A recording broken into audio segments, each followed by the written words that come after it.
Maintenant, on passe aux sommes triangulaires. Les deux sommes ici sont triangulaires. Pourquoi triangulaires? Parce qu'il y a une contrainte supplémentaire sur le I et le J. I est inférieur ou égal à J. Et aussi, I est strictement inférieur à J. Donc, pour illustrer ça sur un tableau, je dois tout d'abord avoir N qui est égal à M ici. I varie entre 1 et N, et J varie entre 1 et N aussi. Donc N égale à M. J'ai au départ un carré. Donc ici, je vais mettre N. Donc là, c'est N, N et N. Et après, la contrainte I est inférieure ou égale à J. Cette contrainte-là, I est inférieure ou égale à J.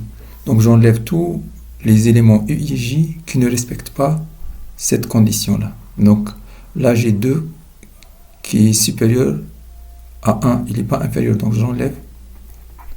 En fait, tout ce qu'il y a ici, sous la diagonale, ne respecte pas la condition I est inférieur ou égal à J. Donc au final, j'ai un triangle. Alors, comment faire la somme de tous ces éléments-là qui sont disposés dans un triangle ici? Alors, il y a deux façons de voir, ou bien sommer ligne par ligne, ou colonne par colonne. On va commencer à sommer ligne par ligne. Donc, je prends la première ligne. Ça, c'est la première ligne. Tous les éléments sont là. Il n'y a pas de problème. La contrainte ici, elle est respectée. Et 1 est inférieur ou égal à 1, 1 est inférieur ou égal à 2, 1 est inférieur ou égal à n. Donc, I est inférieur toujours à J pour tous les termes de la première ligne.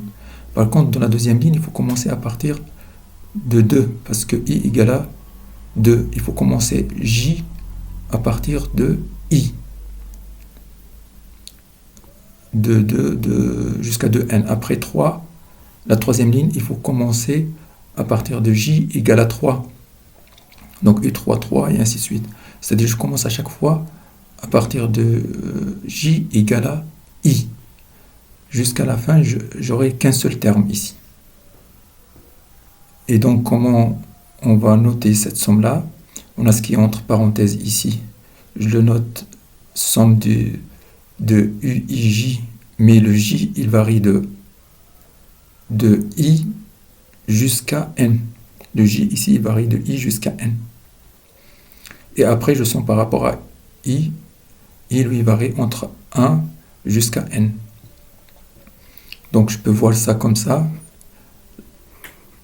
Si je prends cette inégalité-là, si je commence la somme par rapport à J, donc je regarde ici, le J, il est entre I et N. Là, j'ai sommé les lignes. Maintenant, pour sommer j'ai sommé une seule ligne. Et après, pour sommer toutes les lignes, je fais 1 est inférieur ou égal à I est inférieur ou égal à N. I, il prend toutes les valeurs entre 1 et N. Cette sommation-là, c'est la somme ligne par ligne. Si je veux sommer colonne par colonne, je regarde tout d'abord le I qui prend les valeurs de 1 jusqu'à J. Parce qu'il y a une contrainte sur I, c'est qu'il doit être inférieur à J. Donc 1 est inférieur ou égal à I est inférieur ou égal à J. Et après, je vais faire la somme J variant de 1 jusqu'à N. 1 est inférieur ou égal à J est inférieur ou égal à N. Donc j'ai les deux sommes. La première somme qui est là, c'est celle-ci.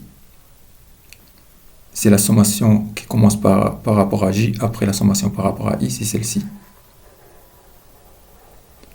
Donc, le J, il commence à partir de I. Le J, il commence à partir de I. Maintenant, la deuxième somme qui est là, par colonne, c'est la somme de I égale à 1 jusqu'à J. I égale à 1 jusqu'à J, la somme des U et J bien sûr ici, et après la somme de J allant de 1 jusqu'à N. J allant de 1 jusqu'à N, ça c'est la sommation par rapport à la colonne, c'est la deuxième façon d'écrire la somme. Bien que dans la deuxième formulation ici, la contrainte I est inférieur ou égal à J, elle est respectée ici. Nous avons I qui va de 1 jusqu'à J, ça veut dire que I est inférieur ou égal à J. Des fois, vous avez une formulation qui est plus facile que d'autres. Si vous commencez avec une formulation, que vous êtes bloqué, vous passez à la deuxième formulation, parce que ça dépend des termes UIJ. Il y a une façon plus simple que l'autre, suivant les valeurs de UIJ ici. On va donner un exemple ici. Nous avons ce tableau-là triangulaire, où là c'est 1 au carré, ça c'est 2 au carré, ça c'est 3 au carré, ça c'est 4 au carré. Et donc on peut écrire UJ égale I au carré. C'est la ligne au carré. Numéro de la ligne qui est au carré ici. Mais on a 1 qui est inférieur ou égal à I, est inférieur ou égal à J, est inférieur ou égal à 4 ici.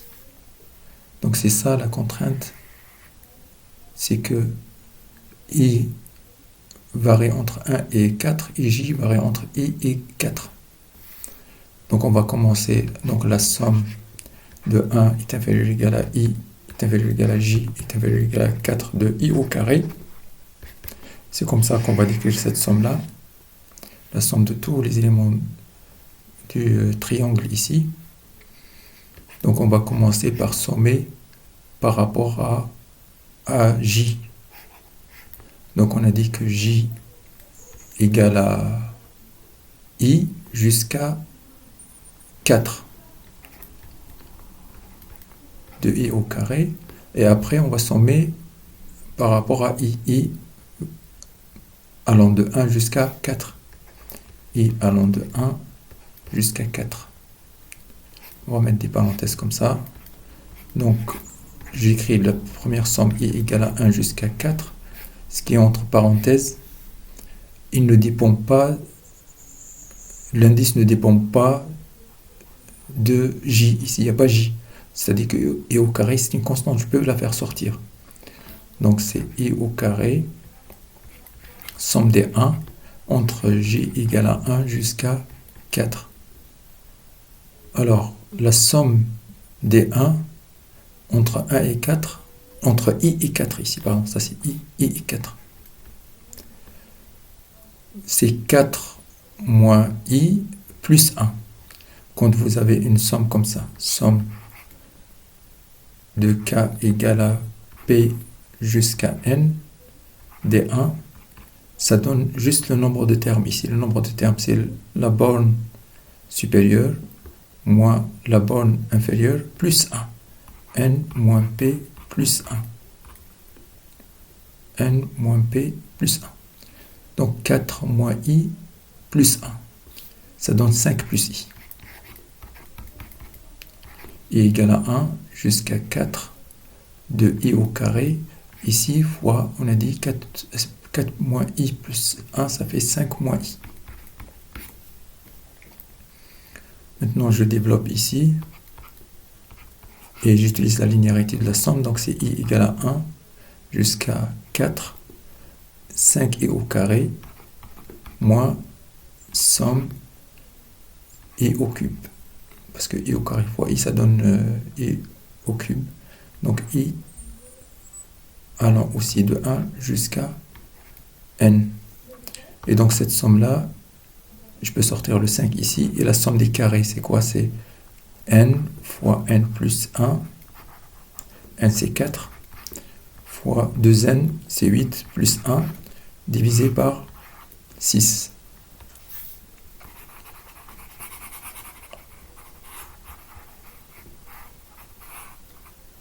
Alors, moins la somme des cubes.